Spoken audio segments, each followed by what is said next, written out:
क्योंकि समय आ गया है कि परमेश्वर के घराने से ही न्याय का आरंभ हो। अतः यदि न्याय का आरंभ हम में से ही होगा तो उनका क्या परिणाम होगा जिन्होंने परमेश्वर के सुसमाचार का पालन नहीं किया। हेलो दोस्तों, मैं दीपक मसीह और एक नई वीडियो में मैं आप लोग का हार्दिक स्वागत करता हूं। तो जजमेंट सीरीज का ये चौथी वीडियो है और हम लोग जजमेंट सीरीज में हम लोग उन सारे डिटेल्स को हम लोग एक्सप्लेन कर रहे हैं जिसके बारे में बहुत सारे कन्फ्यूजन लोगों को फेस करना पड़ रहा है।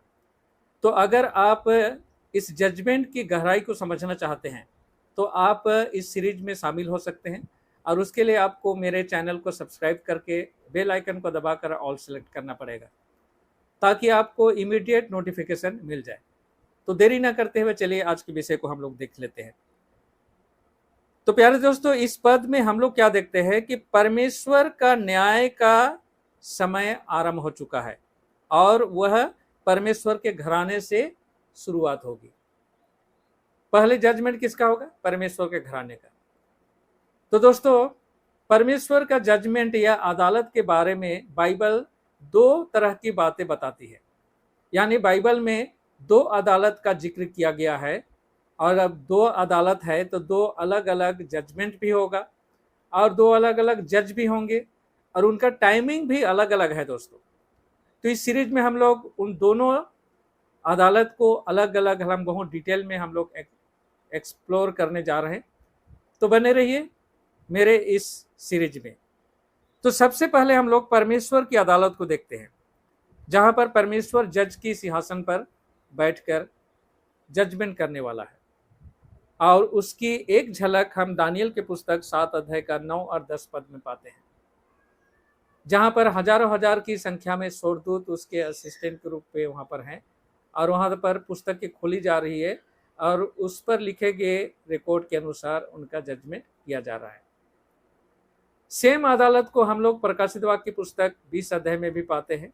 11 और 12 पद में अगर हम लोग जाए तो वही अदालत को जहां पर परमेश्वर जजमेंट सीट में बैठकर यानी उस जज की कुर्सी में बैठकर इस पृथ्वी के लोगों का न्याय कर रहा है।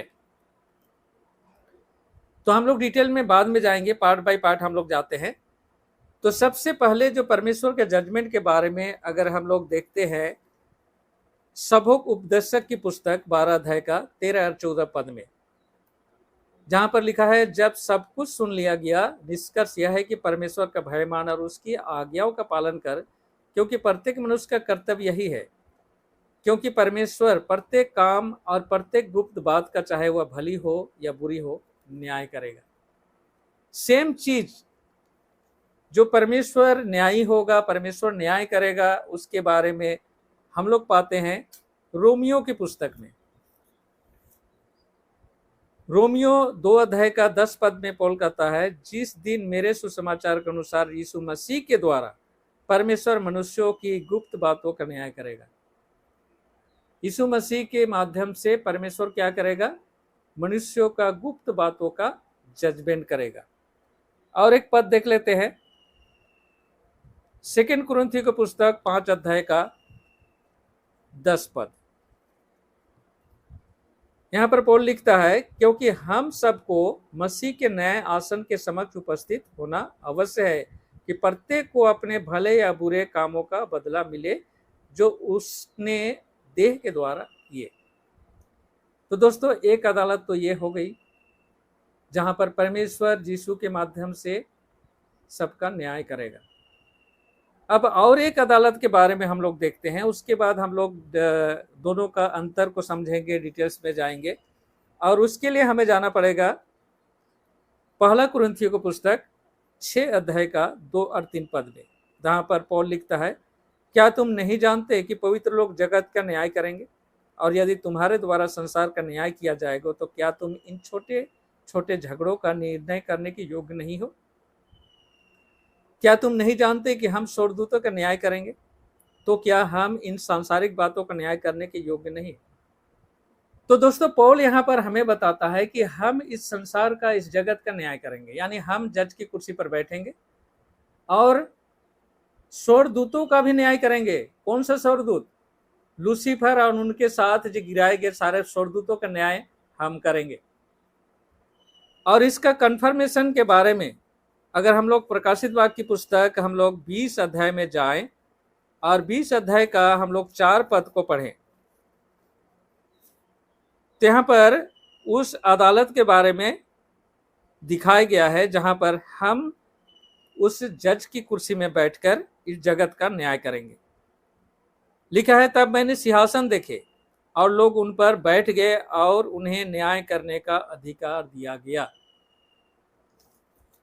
मैंने उन लोगों की आत्माओं को देखा जिनके सिर यीशु की गवाही देने और परमेश्वर के वचन के कारण काटे गए थे, और जिन्होंने न पशु न उसकी मूर्ति की पूजा की थी, न अपने मस्तकों और हाथों पर उसकी छाप लगवाई थी। वे जीवित होकर मसीह के साथ 1000 वर्ष तक राज करते रहे। पौल यहां पर बताता है दोस्तों कि हम इस जगत का न्याय करेंगे, हमारे द्वारा स्वर्गदूतों का न्याय होगा। तो ये कौन सी अदालत है? एक अदालत जहां पर परमेश्वर जजमेंट करेगा, एक अदालत जहां पर हम जजमेंट करेंगे। तो दोस्तों ये अलग अलग समय का अलग अलग अदालत है। तो चलिए सबसे पहले हम लोग परमेश्वर की अदालत को देखते हैं, और जिसके बारे में प्रकाशित वाक्य की पुस्तक 14 अध्याय का 6 और 7 पद बोलता है कि वह अदालत लग चुकी है। और वह अदालत कब आरंभ हुई, उसका टाइमिंग के बारे में दानियल की पुस्तक 8 अध्याय में हमें दिया गया है। तो चलिए हम लोग परमेश्वर की अदालत को देखते हैं, और इसके लिए हमें जाना पड़ेगा दानियल की पुस्तक और उसका 7 अध्याय में।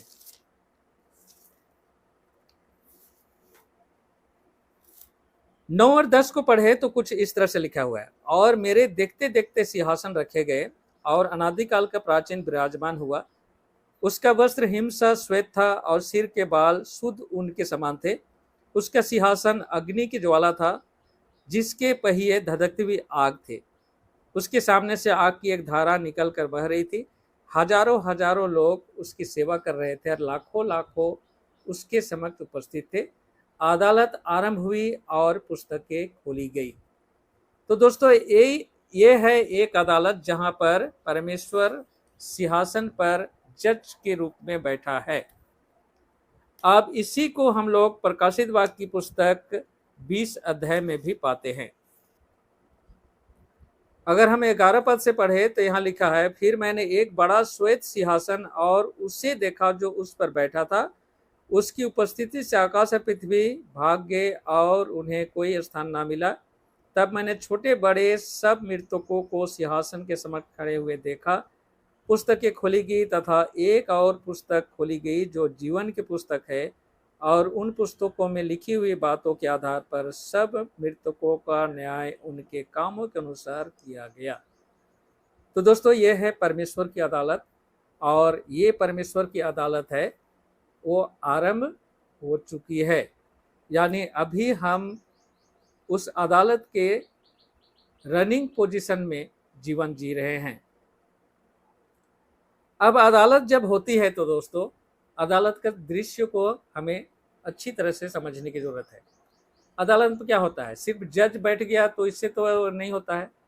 वहाँ पर जिसका फैसला होना है, यानी जो व्यक्ति अपराध किया है उसे भी लाया जाएगा, और वहाँ पर उनके बचाव या उनके विपक्ष में 2 वकील होते हैं, और उन वकील के तर्क वितर्क के आधार पर जज फैसला सुनाता है।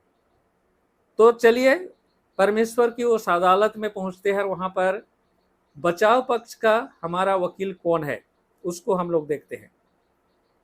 जैसा कि दानियल की पुस्तक 7 अध्याय का 13 पद में जाएं तो लिखा है, मैंने दर्शन में रात को देखा कि मनुष्य के पुत्र के समान कोई आकाश के बादलों के साथ आ रहा था, और वह अनादिकाल के प्राचीन तक पहुंचा। वह उसके सम्मुख लाया गया। तो यहाँ पर बादलों पर मनुष्य के पुत्र के सदृश आ रहा है। कौन है ये? यीशु है। कहाँ पर पहुंचा ये? उस अदालत में जहां पर परमेश्वर को एक प्राचीन बोला जा रहा है, जज के सिंहासन पर बैठा है। तो दोस्तों हमारा पक्ष रखने वाला जो वकील है वो यीशु है, और इसके बारे में पहला यूहन्ना की पुस्तक 2 अध्याय का अगर हम लोग 1 और 2 पद को पढ़े तो बहुत ही क्लियरली वहाँ पर जॉन बोलता है कि हमारा एक वकील है जो परमेश्वर के सिंहासन के समक्ष खड़ा है हमारी मदद के लिए। तो अदालत में हम लोगों ने देख लिया बचाव पक्ष का वकील। अब सरकारी वकील से चलिए आपको मिलाते हैं। और सरकारी वकील हमें मिलता है प्रकाशित वाक्य पुस्तक 12 अध्याय का 10 पद में, जहां पर लिखा है, तब मैंने स्वर्ग में से एक बड़ा शब्द यह कहते सुना, अब हमारे परमेश्वर का उद्धार सामर्थ्य राज उसके मसीह का अधिकार प्रकट हुआ है, क्योंकि हमारे भाइयों पर दोष लगाने वाला जो हमारे परमेश्वर के समक्ष रात दिन उसको दोषी ठहराता था, नीचे गिरा दिया गया है। यहाँ पर रात दिन दोष लगाने वाला, अभियोग करने वाला, हमारे अगेंस्ट में प्रूफ अदालत में पेश करने वाला कौन है? शैतान है। अगर हम लोग 9 पद का पढ़े तो उसका पूरा डिटेल यहाँ पर दिया गया है कि वह शैतान है, वो इब्लीस है जो इस पृथ्वी पर गिरा दिया गया है।